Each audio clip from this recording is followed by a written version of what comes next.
Hi, this is David Sanchez. We're here in Atlanta, and you're backstage at my Yamaha photo shoot. My whole musical exposure was so all over the place and kind of all at once. You know, I'm the youngest of 3 boys, and everyone in my family has a different musical taste. So I was just sort of bombarded naturally with influence, and I pretty much took all of it. I'm hard-pressed to think about some genre of music that I didn't like, you know. I just really fell in love with it all.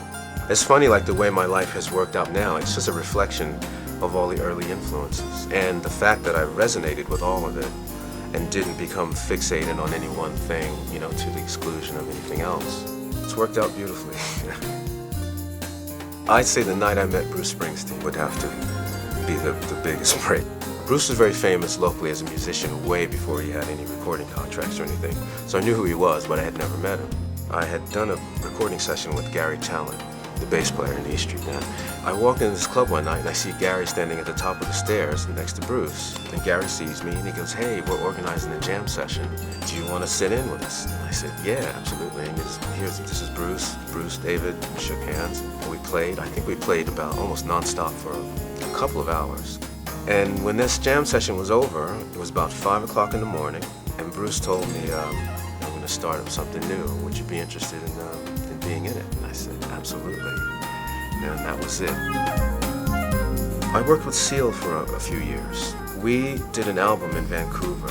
I just remember the vibe when we were recording. It was so real and so, you know, every day was exciting. He wasn't set in his ways about the arrangements of songs, so he was asking everyone for arrangement ideas and sounds and stuff. So we all set up in a sort of circle with him in the middle. We just worked it out. It was a great session. Another great one would be with Sting when we did 10 Summoner's Tales. It was a similar thing, you know, he had these very spare demos of the songs, but he wasn't set in stone about how to arrange it or what to do. We'd go, "Well, how about this sound?" or "How about this groove?" you know. And it was just great. We did the whole record like that. It was so much fun. I think just we all try and keep it as fresh as possible and spontaneous, you know. We get along great and have a good time on stage and off stage. I go back with Yamaha all the way to the 80s when they had an instrument called a KX88. I think it was one of the first 88-note weighted action keyboards. I used that with Peter Gabriel, I used it with Sting, and basically everything from the KX88 on that has 88 notes from Yamaha I've purchased and used, because I find it the most realistic instrument in terms of feel, what it feels like. You know, the quality of the key bed, the action. And, you know, who's going to make a better piano action than a company that makes brilliant pianos? They're very solid instruments, you know. Touring can take a lot out of an instrument. We play hard every night, you know, everything from the lightest, most sensitive touch to some pretty strong playing, you know, and the instrument always holds up. Well, thanks for watching. I hope you enjoyed it, and I hope we see you on this tour somewhere.